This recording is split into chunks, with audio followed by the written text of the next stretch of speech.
Irmãos, Deus é tão tremendo, Deus é tão maravilhoso, que Ele complementa aquilo que Ele faz, mesmo sem a gente ter noção do que Ele está fazendo. Como é que funciona isso, pastor? Não entendi.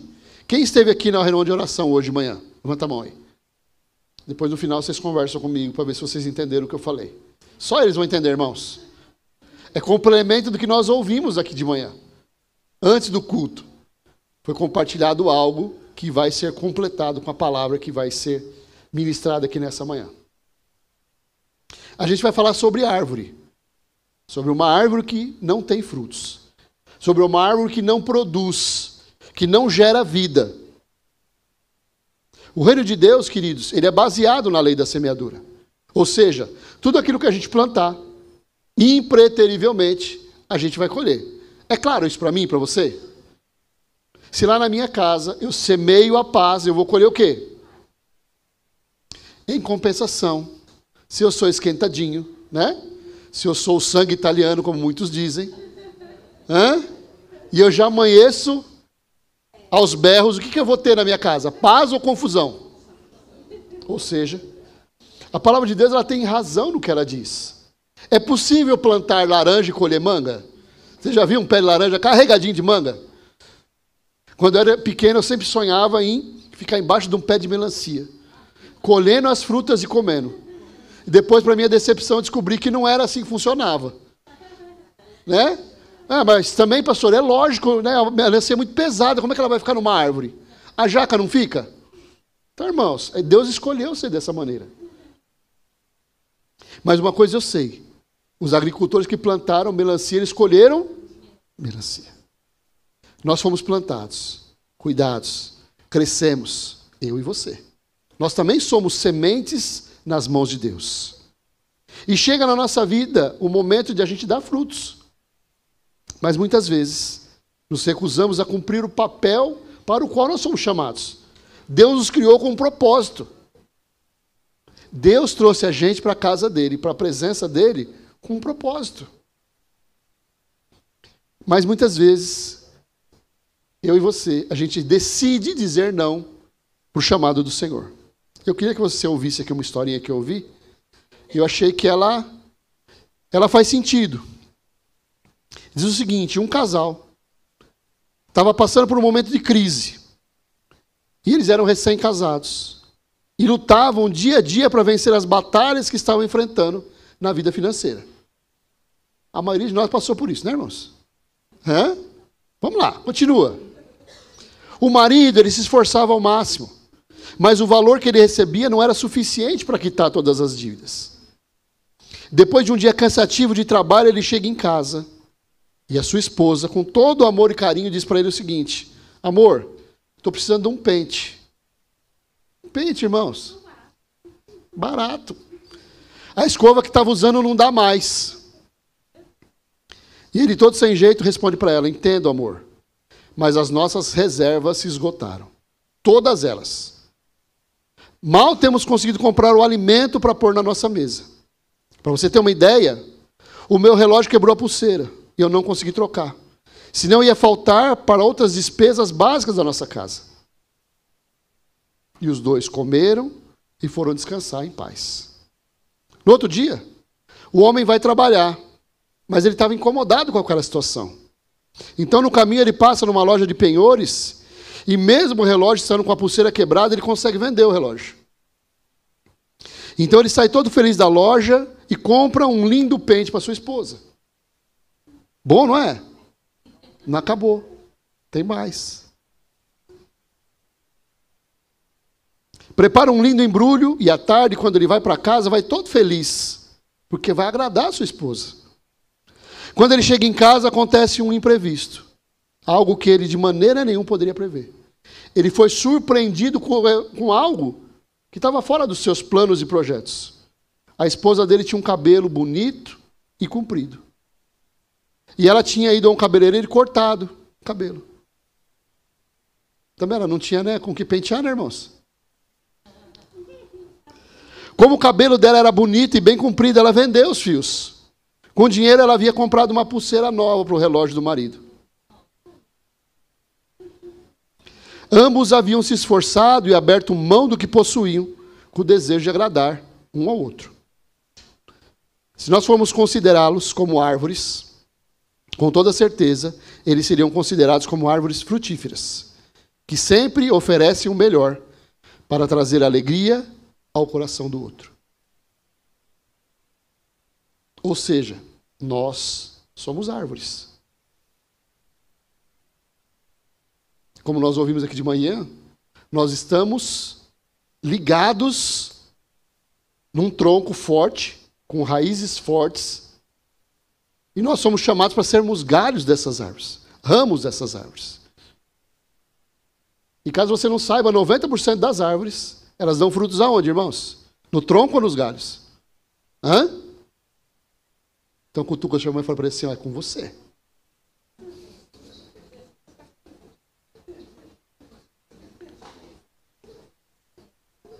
Talvez quando você lê esse texto, você fale assim, não, esse texto tem nada a ver comigo. O que eu tenho a ver com árvore? Eu não sei nem o que é uma figueira. O que quer dizer isso comigo? Jesus, em muitos dos seus ensinamentos, ele faz comparações que para aqueles homens fazia muito sentido. Na maioria deles, eles eram agricultores, eles estavam acostumados com a vida na terra e conheciam muito bem a rotina de semear, cuidar e colher. E Jesus aproveita um momento em que os seus discípulos se surpreendem com a sua atitude para ensinar alguns valores eternos para eles e para nós. Então, o texto de Mateus, lá no capítulo 21, versículo 18, se você está com a sua Bíblia aí, abra ela, nos mostra Jesus amaldiçoando uma árvore. E o texto diz assim, Jesus amaldiçoou a figueira. Mas Jesus também desejava o mal, pastor? Ele também praguejava? Jesus também se irritava com as coisas? Pois é. Vamos lá? O texto diz assim, de manhã, enquanto voltava para Jerusalém, Jesus teve fome. Encontrando uma figueira à beira do caminho, foi ver se havia figos, mas só encontrou folhas.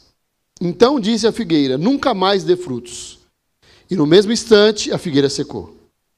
Quando os discípulos viram isso, ficaram admirados e perguntaram, como a figueira secou tão depressa?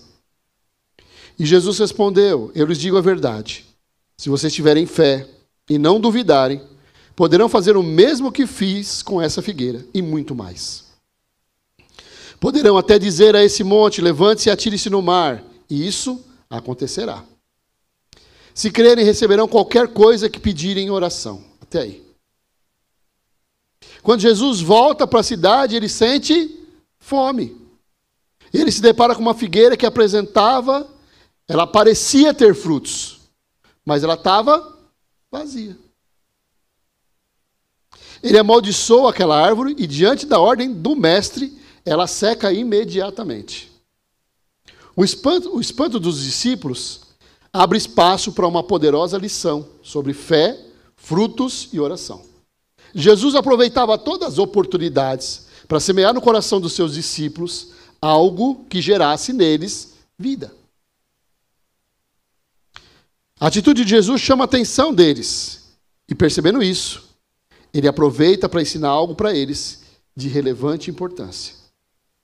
Essa passagem nos leva a uma reflexão sobre a aparência, sem essência. Quem lembra do Denorex aí? Lembra desse shampoo? Parece, mas não? Nós, muitas vezes, nós parecemos homens e mulheres de Deus, mas não somos. As pessoas olham para nós e falam, não, ali tem frutos. E quando elas vão procurar, o que elas acham? Nada. Esse texto ajuda a mim e a você a olharmos para dentro de nós mesmos e analisarmos pontos que precisam da nossa atenção. Você entende que você precisa melhorar? Pastor, na verdade eu vim para cá essa manhã achando que eu já estava perfeito. Né, Milton? Hã? Então, irmãos, vamos pensar assim, a palavra para o seu irmão do lado, né? Já que você está tão perfeito. E eu separei aqui 4 pontos para a gente pensar juntos.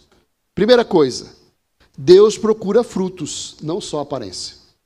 A árvore era bonita, estava carregadinha, folhas verdinhas, mas não tinha frutos. E Jesus, diz o texto, se aproxima dessa árvore com uma expectativa. E quando ele vê que ela não tinha nada a oferecer, ele determina que a partir dali ela não ia produzir mais. A figueira tinha folhas, que é um sinal externo de que deveria ter frutos. Nos seus galhos deveriam ter frutos, mas ela não tinha. A Bíblia diz que é a videira, que Jesus é a videira e que nós somos os ramos, ou seja, eu e você, nós somos os galhos desse reino de Deus. Se nós pensarmos no reino de Deus como uma árvore, nós temos um papel importantíssimo, irmãos. Deus espera de mim e de você coisas grandiosas e poderosas. Os sinais anunciavam que naquela árvore haveria frutos, que não era uma realidade. Muitas vezes a gente olha para as pessoas e vê nelas um potencial gigante. Pastor tem essa mania. Você olha no seu espelho e você não vê nada. Só eu aqui. Aí o pastor olha para você e ele vê um potencial em você tremendo. Pessoas que têm habilidade para se comunicar, têm empatia, têm graça, têm conhecimento da palavra, têm muitas características que são importantes para servir no reino de Deus. Humanamente falando, elas têm todas as características para se tornarem excelentes líderes, excelentes servos, mas não têm o mais importante: frutos. Embora tenham toda a capacitação, elas estão repletas de folhas, mas é só isso que elas têm para oferecer. Você olha para elas e você enxerga nelas algo poderoso.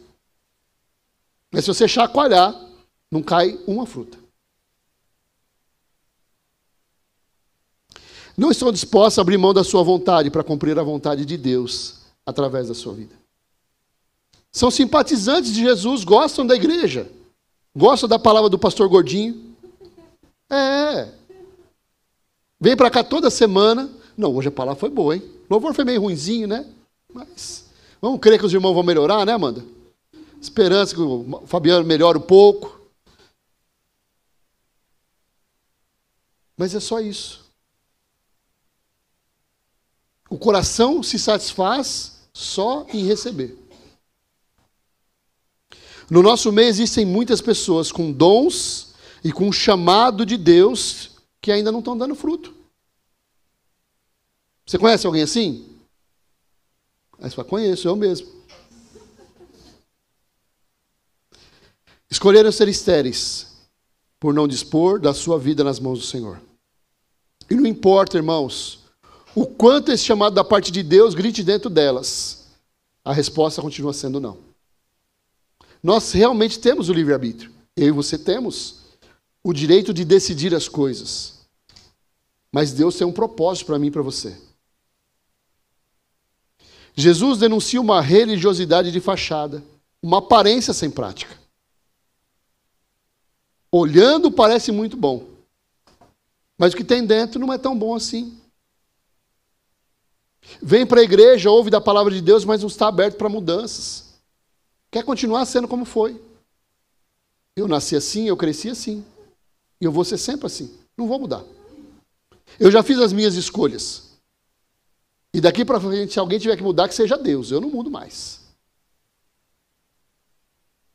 Aquela árvore tinha uma função, dar frutos. E no caso específico daquela árvore era dar figos. Certo? Ela era uma figueira. E a sua função era dar frutos. Mas ela não estava cumprindo o seu papel. Muitos cristãos que são assíduos no culto, no G100s, se comportam exatamente como aquela árvore. Estão no lugar certo, na hora certa, com as pessoas certas, sabem o que Deus espera delas, porque já foi revelado mais de uma vez, porém decidem não executar, não pôr em prática tudo o que o Senhor tem confiado nas suas mãos. Não, porque lá no meu G100 já tem o meu líder. Deus chamou ele. E eu estou lá para receber. Aqui na igreja tem o pastor. Eu venho para receber aquilo que ele vai transmitir. A gente precisa entender o seguinte: Deus não dá para nós um fardo mais pesado do que a gente possa suportar. A Bíblia nos afirma isso. Quando Deus nos chama para fazer alguma coisa, Ele nos capacita para fazer essa coisa. Tudo que foi proposto para que eu e você façamos em favor do reino, vem acompanhado da capacitação do Senhor para que a gente possa fazer. A falta de prática na nossa vida não é resultado de incapacidade, mas de insegurança. De um sentimento de querer continuar na nossa zona de conforto. Está tão bom aqui nessa cadeira. Está confortável aqui. Eu sento toda semana, eu sento na mesma cadeira. Vocês são assim, não são? Hã? O que esse cara está fazendo na minha cadeira? Ele não sabe que aqui é o meu lugar?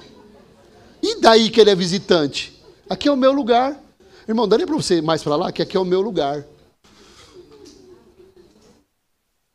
Nós somos pessoas de hábitos. Não é? Você não dorme todo dia no mesmo lado da cama? Sim ou não? E se você chegar lá, sua esposa estiver lá, oh, dá para você ir para lá? Aqui é o meu lugar. Não é assim? Lá na sua casa, você tem a sua cadeira que você senta para comer? Cada dia você senta em uma. Você tem a sua cadeira, não tem? O seu lugar de sentar?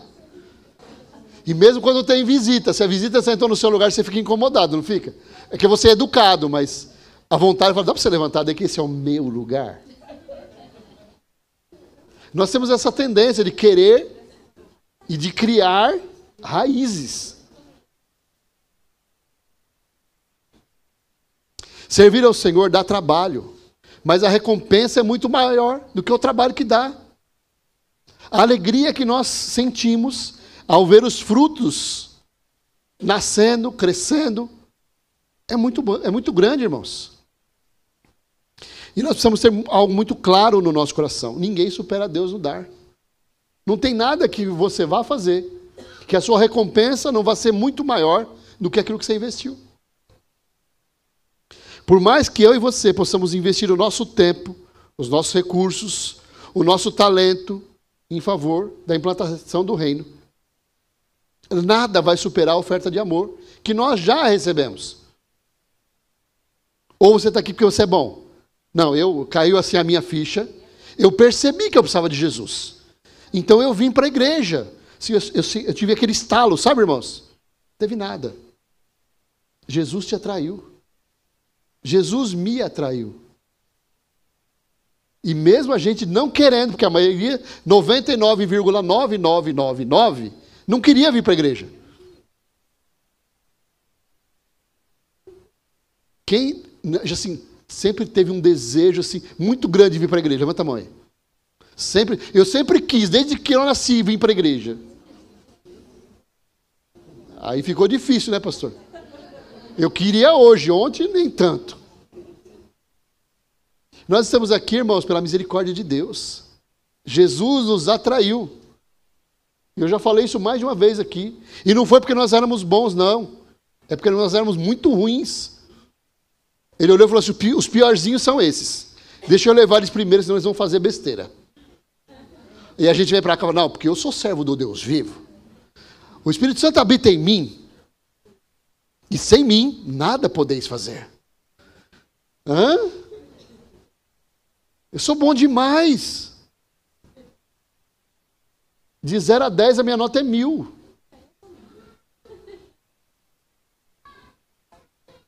O natural para uma árvore é produzir frutos. O natural para um cristão, servo de Deus, é produzir filhos e filhas de Deus. Gerar vida nas pessoas. Deus espera que a nossa fé produza frutos visíveis de transformação e serviço.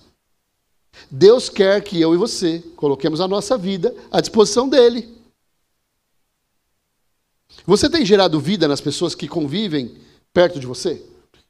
As pessoas que estão perto de você, elas estão sendo impactadas pela presença de Deus que habita em você?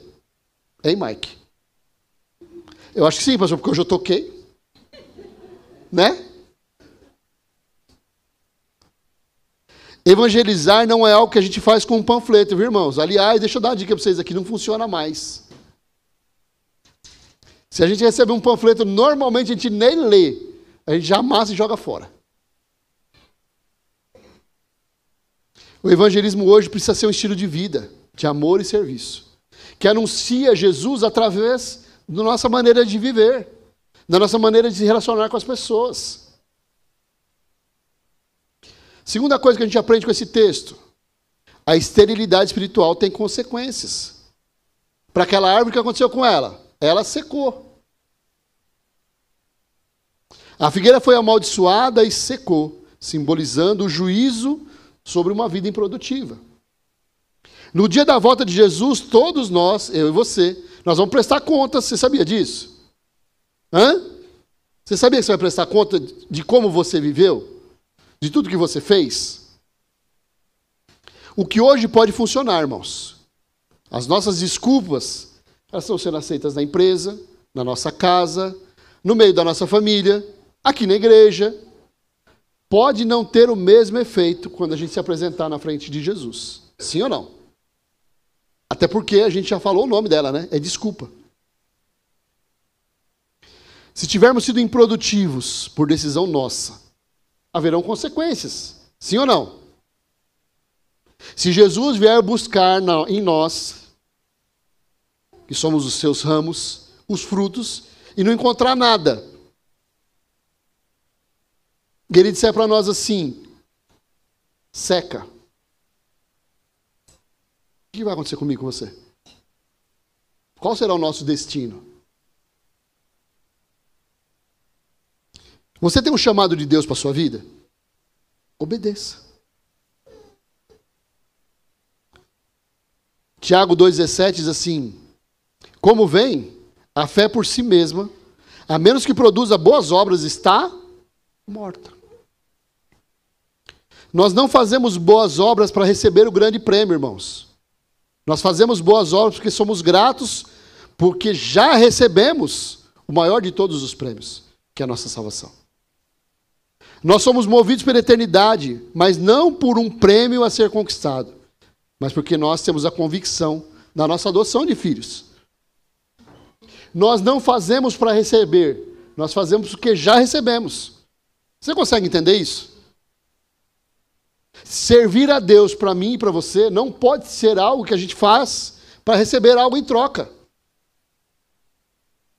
Não, porque se eu servir lá no meu Gesem, Deus vai fazer com que o meu comércio exploda. Tomara que não faça, né, irmãos? Não, o bombeiro vai ter que ir lá para apagar o fogo. Nós precisamos entender que nós já recebemos.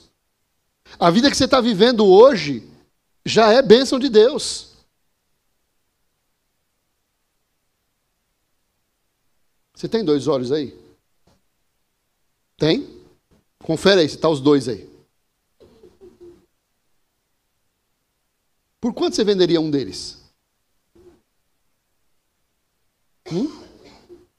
Mas com um não dá para enxergar? Dá. Por que você não quer vender? Não, porque eu sou mais bonito com 2, pastor.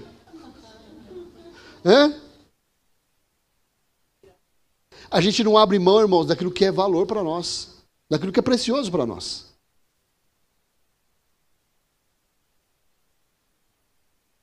O nosso serviço para o Senhor precisa ser sobre gratidão e não sobre promessa. Se eu fizer, Deus prometeu, não é?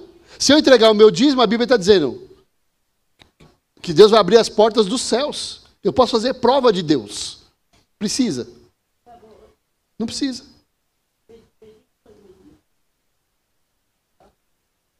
Precisamos examinar a nossa vida espiritual. A gente está apenas parecendo ser crente, ou realmente a gente é?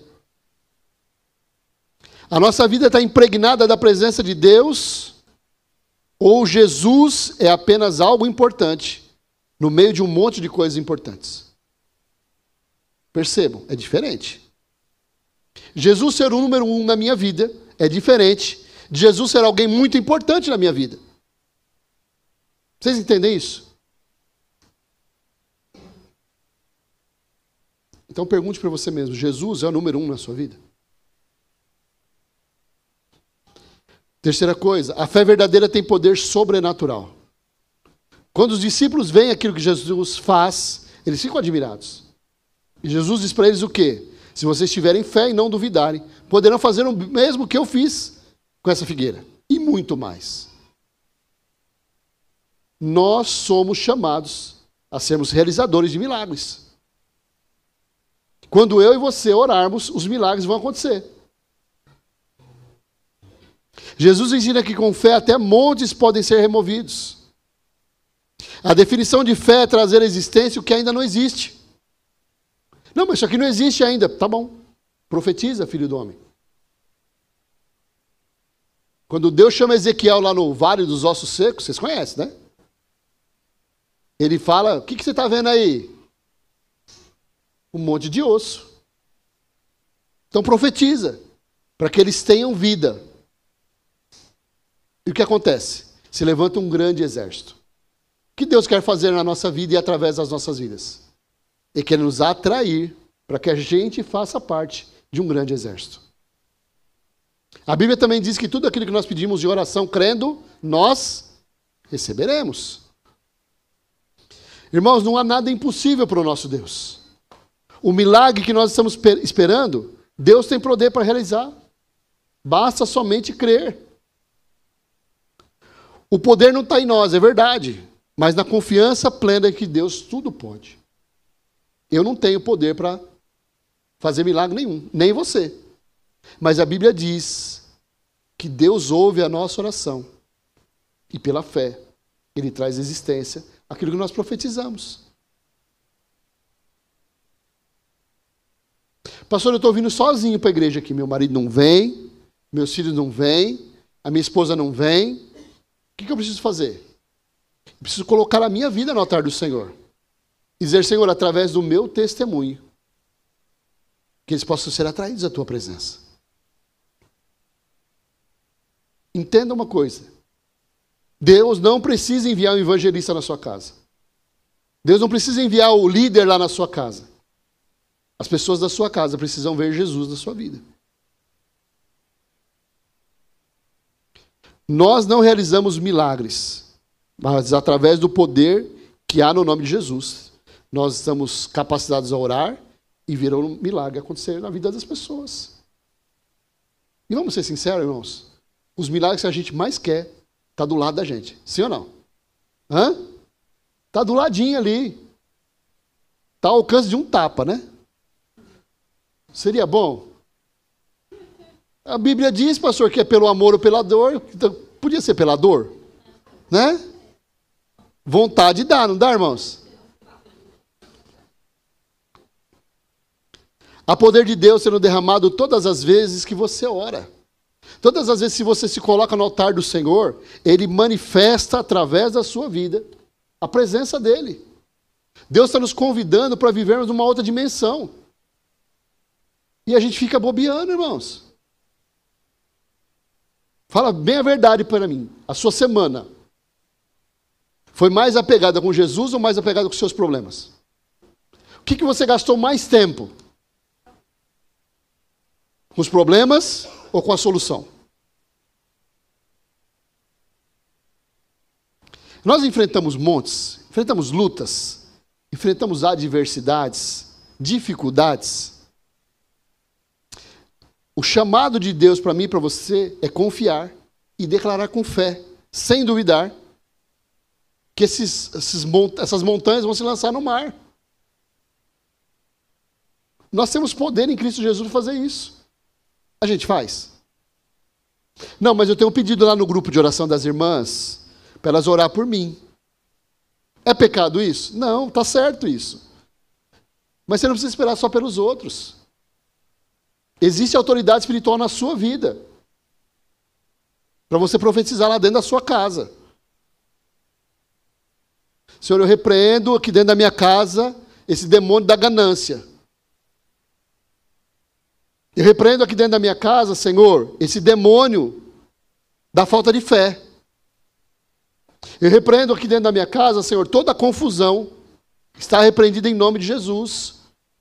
Irmãos, se só você lá na sua casa serve a Deus, quem é que tem que profetizar bênçãos? Bata no peito e diga, eu. Você crê que a sua oração tem o poder de mover montanhas? De trazer à existência a manifestação do poder, da glória e do amor de Deus lá na sua casa? Porque a tua primeira igreja é lá, irmãos. Ninguém vai ser chamado para servir em outros lugares se não começou na sua casa. Sabe o que é, pastor? Eu tenho um chamado para ser missionário lá na África. Pois é, pastor, eu tenho um chamado para servir a Deus como missionário lá no Havaí. Lá na praia, sabe, pastor? Tomando água de coco, surfando. Amém, irmãos? Só que começa aqui. Você não vai ser missionário quando chegar lá, você tem que ser missionário aqui. Se você não produz aqui, você não vai produzir lá também. Você só vai tomar sol. Vocês entendem isso? O chamado de Deus para nós começa na nossa vida, na nossa casa, com a nossa família. É lá que a gente precisa mostrar os frutos do Espírito na nossa vida. Quarta coisa que o texto nos mostra, uma oração com fé, ela é eficaz. Se crerem, receberão qualquer coisa que pedirem em oração. A promessa de Jesus é clara. Tudo que nós pedirmos, crendo, nós vamos receber. Os ouvidos do Senhor estão atentos às orações que você faz todos os dias. Nada escapa do controle de Deus. E Deus tem prazer em ouvir os seus pedidos. A fé e a oração caminham juntas. O que enfraquece a nossa fé? A dúvida. Será que Deus vai fazer? A gente precisa parar de fazer aquela oração assim. Senhor, se o Senhor quiser, se o Senhor for do coração do Senhor, eu queria trocar o meu carro. Ó, Senhor, se for do seu coração, eu gostaria muito que o Senhor convertesse o coração do meu marido. Mas assim, ó, o que o Senhor achar melhor. É assim que você fazia com seu pai? Hã? Quando você queria alguma coisa com a sua mãe? Ah, mãe, eu estou precisando tanto. Não é assim?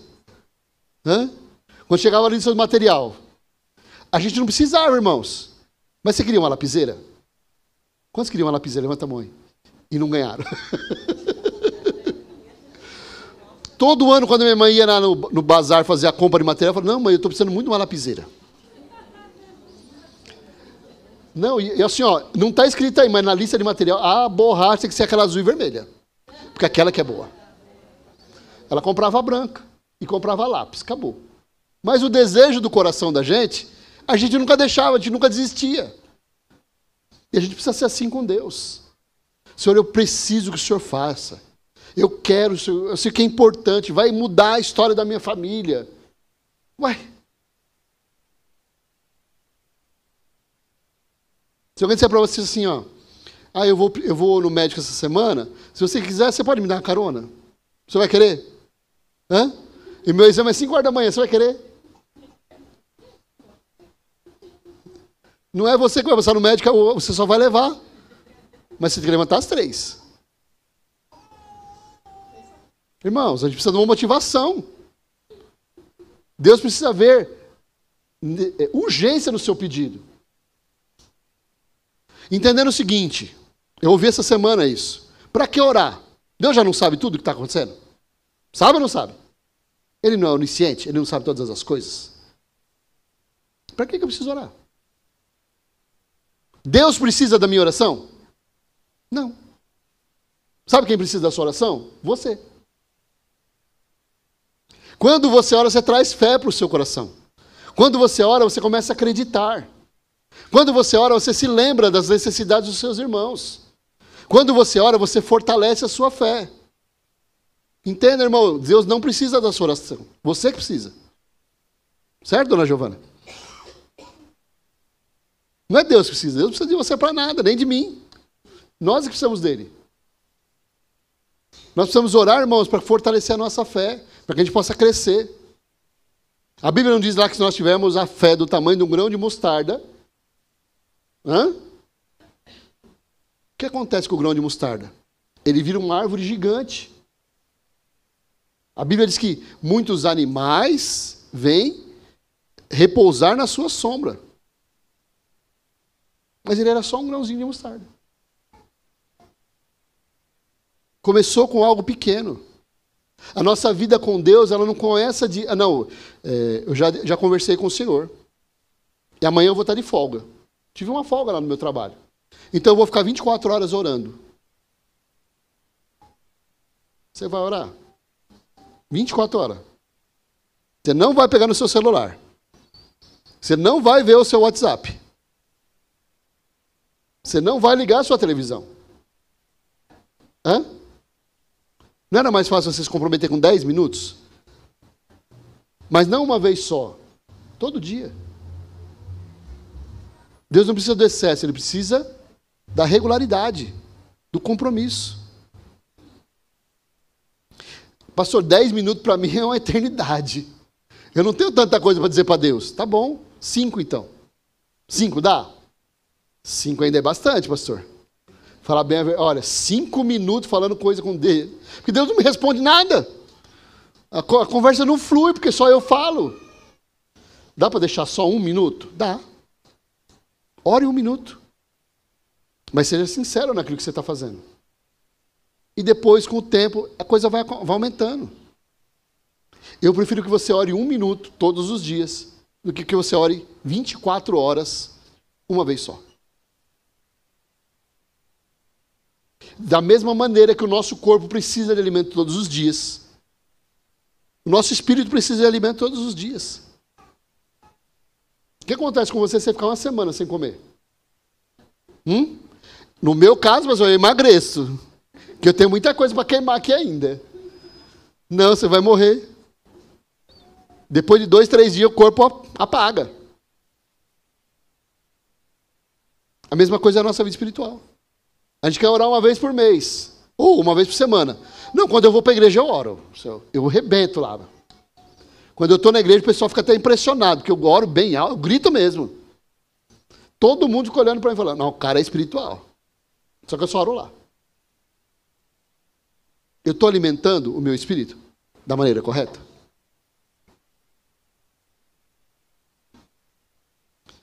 Nós precisamos cultivar uma vida de oração, confiante e alinhada com a vontade de Deus.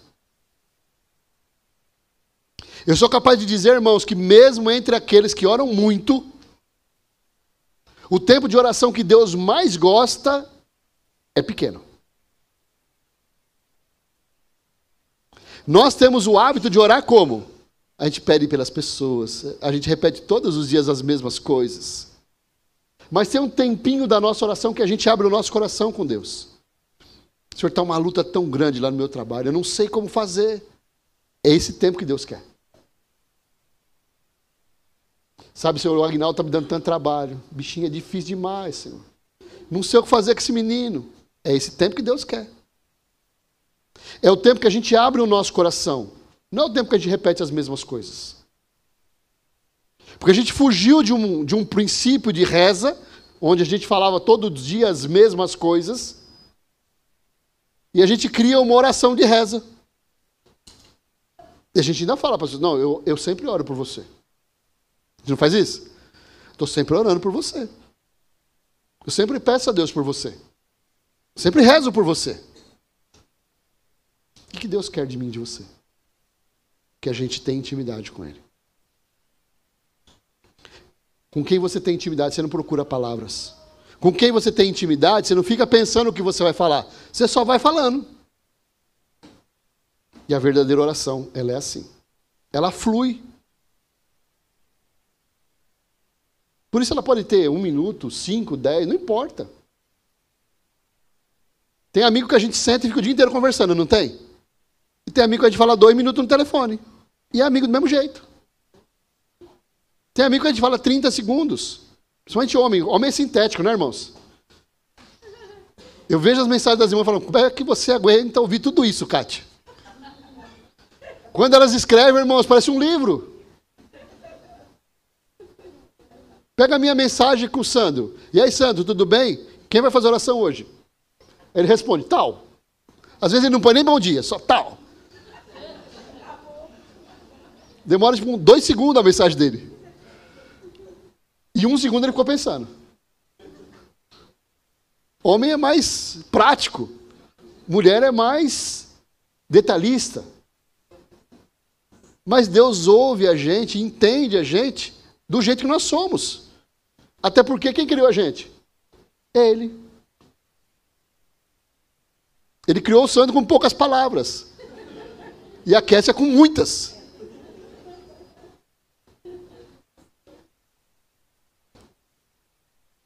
Essa passagem chama a nossa atenção para uma fé autêntica, frutífera e ousada.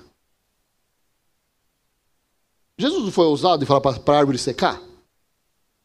Ele sabia que ia acontecer? Ah, mas também ele era Jesus, né, pastor? Fica fácil, né? Deixa eu dar uma dica para você aqui, que não está nem aqui, mas vale bem a pena a gente ouvir. Da mesma maneira que Jesus disse para aquela árvore secar e ela secou. Você como um pai, você como mãe, quando você diz assim, você é um demônio. Você nunca vai aprender. Você é burro. Você está profetizando sobre a vida do seu filho. Ainda que ele não seja o mais inteligente da sala. Às vezes ele não é. Olha, Deus vai te dar sabedoria, filho. E você vai conseguir em nome de Jesus. É diferente ou não é? O que você tem profetizado dentro da sua casa?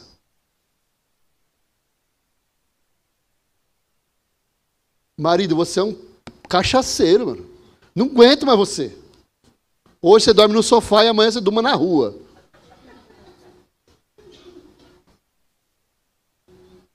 Eu creio que Deus vai te libertar. Há poder nas minhas palavras e eu creio que Deus vai operar sobre a sua vida. Nós precisamos mudar o nosso comportamento. O chamado de Jesus em tudo que ele fazia é um convite para que eu e você mudemos as nossas atitudes. Para que a gente passe a crer que aquilo que ainda não existe vai acontecer. Não basta parecer, precisa ser. Não basta parecer crente, porque a gente aprendeu, né, a roupa de crente, né, irmãos? Agora eu ando na rua, todo mundo já sabe que eu sou crente, porque eu ando com a minha Bíblia embaixo do braço. Aliás, está um cheiro de sovaco nela, que ela só passeia ali. Eu não abro ela. Não adianta as pessoas olharem para nós e acharem que a gente é crente. Nós precisamos ser. O nosso maior testemunho é a nossa maneira de viver. É como a gente se comporta nos lugares. Lá na sua escola, lá no seu trabalho. Você é um influenciador ou você é um influenciado? Porque eu ouço, irmãos, de vocês, quando a gente faz discipulado, vocês são uma bênção. Sento eu com o homem, a Kátia com a mulher, e depois a gente fala, e aí, não, tá tudo redondinho, tá tudo perfeito.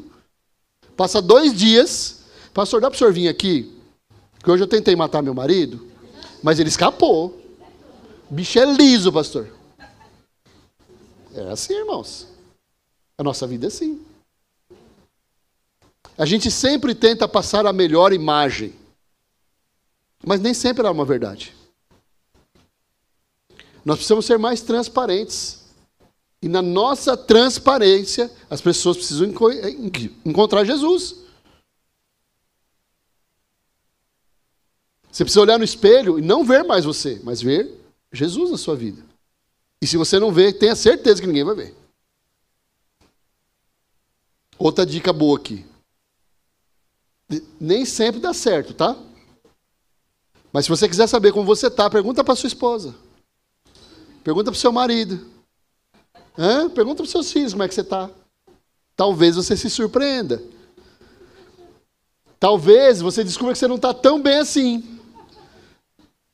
Talvez o seu filho fale assim, você está precisando de Jesus, viu, pai? Está ruim para o seu lado.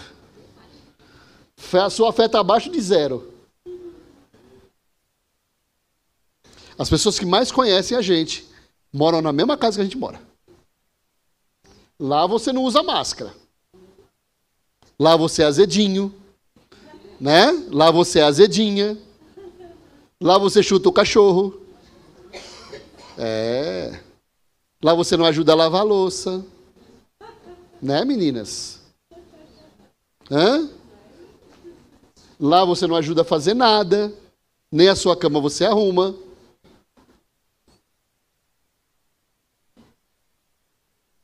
O mundo aguarda ansioso para ver o Cristo que habita em nós. Quando a pessoa fica sabendo que você é crente, ela fica olhando para você. E ela quer ver em você frutos. Não, mas Dá é crente, quero ver o que ela vai fazer que revela Jesus na vida dela. Estou de olho nela. Ela fica me chamando toda hora para ir para a igreja, quero ver o que ela tem aprendido na igreja dela. Madá. Estou convidando toda hora as pessoas para virem na igreja. Mas antes dela aceitar o convite, ela vai olhar para a minha vida. Está pior que eu? Vou buscar o que nessa igreja? Vou para lá para piorar as coisas? Não, ruim já está do jeito que está, deixa assim. E não é o que eu tenho, é o quem eu sou. Você pode ter menos recursos do que aquela pessoa, mas se ela reconhecer Jesus na sua vida, ela vai querer ter o que você tem. Deixa eu te contar um segredo aqui. Tem gente que tem muito mais dinheiro que você e olha para você e tem inveja de você. Você sabia disso? Vocês sabiam disso? Tem gente que tem 3, 5, 10 vezes o que você tem. E olha para você e fala, caramba, olha como ele é feliz. Dá até raiva. Toda vez que eu olho, essa pessoa está rindo. Não sei o que acontece. Parece que não tem problema. A inveja e o ciúme não acontece só porque você tem muito. A inveja acontece porque a pessoa quer ter aquilo que você tem, que ela não tem. Às vezes a gente olha para um carro e fala, nossa, eu precisava ter um carro daquele. Aí é alguma coisa que você quer conquistar. Agora, quando você quer a vida do seu irmão, é porque a sua está meio ruinzinha, não é? Hã? Tem gente que olha para o seu marido e já está meio acabadinho, né? Cabelo branco. Alguns não têm mais cabelo, meu caso. Mas tem gente querendo. Não é? Por quê? Porque vê que você é feliz com ele. Realmente, ele está acabadinho, irmãs. Está zoadinho já. Mas a alegria que nós temos em estar juntos incomoda as pessoas. Quando Jesus fala que nós precisamos dar frutos, ele está dizendo o seguinte, olha, vocês estão aqui há quanto tempo? Quanto tempo vocês estão ouvindo a minha palavra? Que efeito ela tem produzido na vida de vocês? A minha palavra tem desafiado o seu coração a fazer o quê?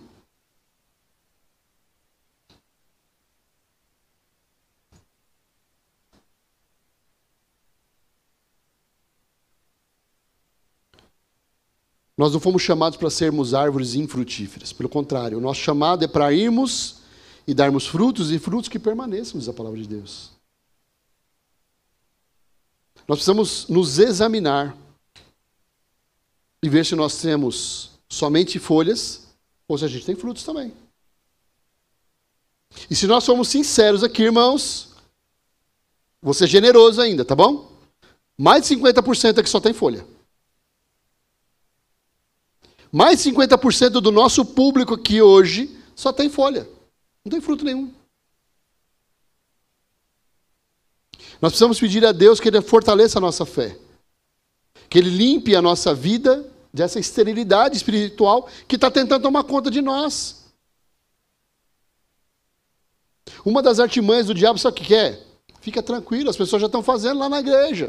Você não precisa fazer nada, não. Tem GC demais lá já. Não precisa de mais um. Outra coisa, você não tem condição de fazer nada.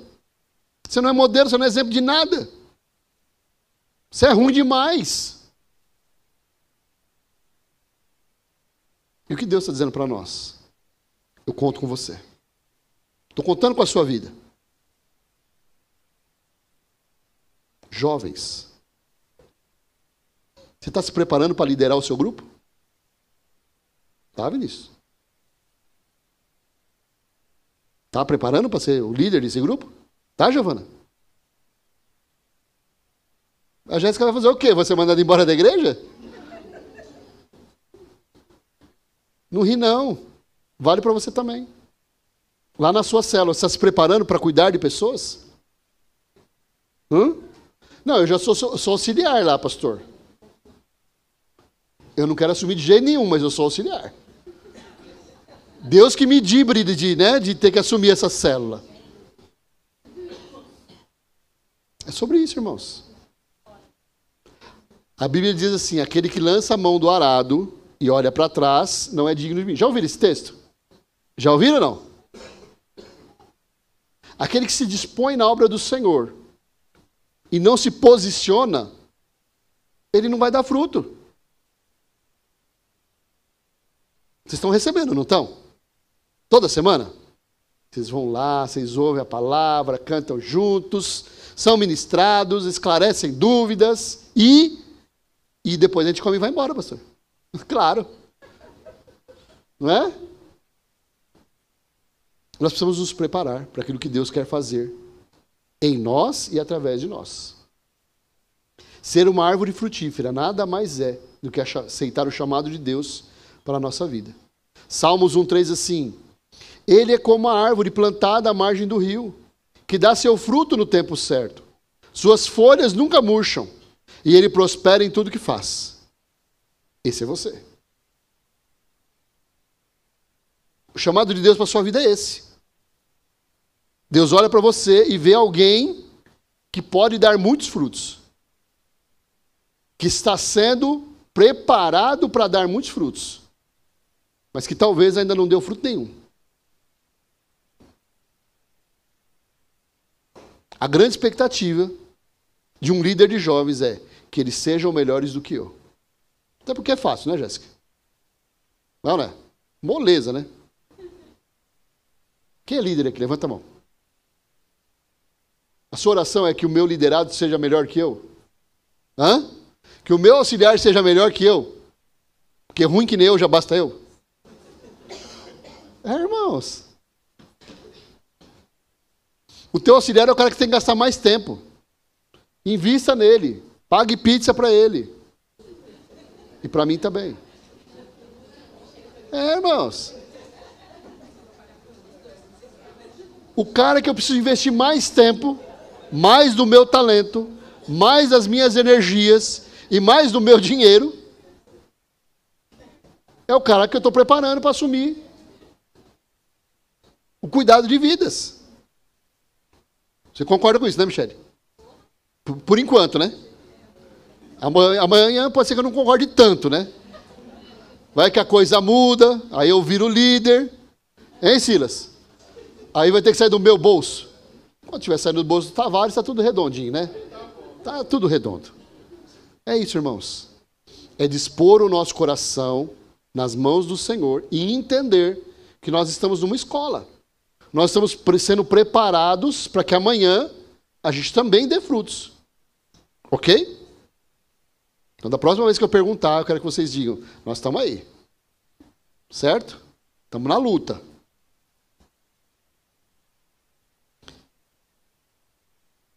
Deus tem expectativas comigo e com você. E o chamado do Senhor para as nossas vidas é que a gente se disponha nas mãos dele. Sabendo o seguinte, vai ser difícil, viu?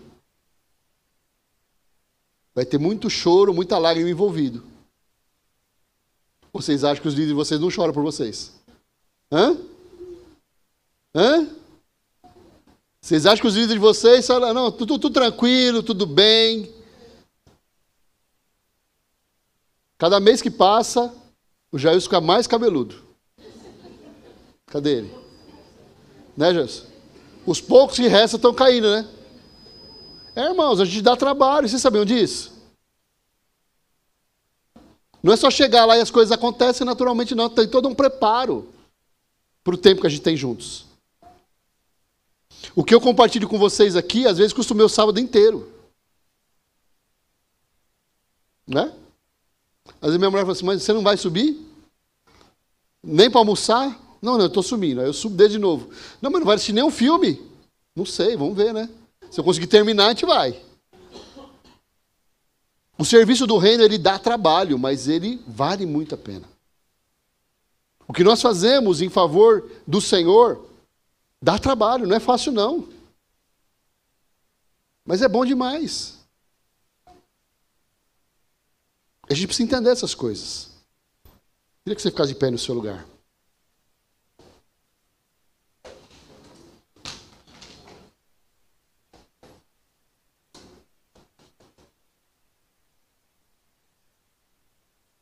Se você nunca fez essa oração, eu queria que você fizesse hoje. Senhor, faz de mim uma árvore frutífera.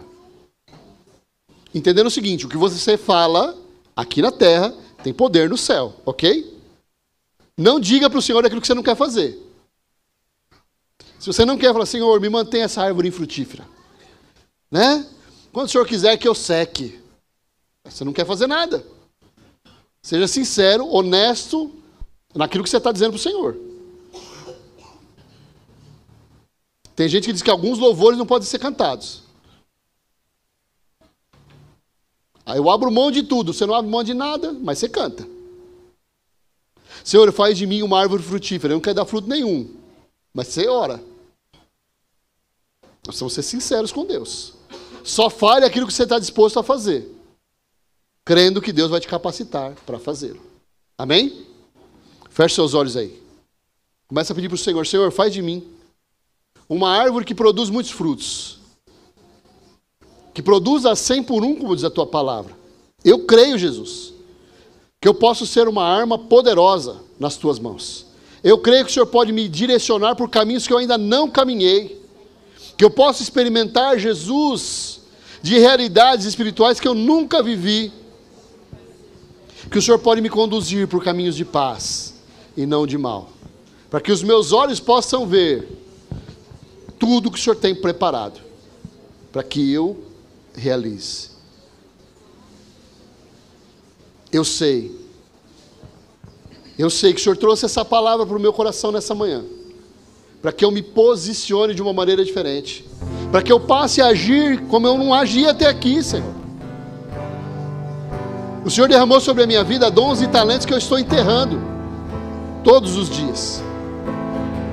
Eu tenho aberto mão, Jesus, de viver uma vida de intimidade contigo, pelo simples motivo de que eu não quero, que eu não estou afim. O Senhor conta comigo, e eu quero colocar a minha vida no teu altar nessa manhã, te pedindo, Deus, que não seja eu, que diminua eu, para que tu cresça, Senhor. Para que o Senhor cresça na minha vida, para que o Senhor cresça na minha história, para que o Senhor me leve a viver de uma maneira que eu nunca vivi.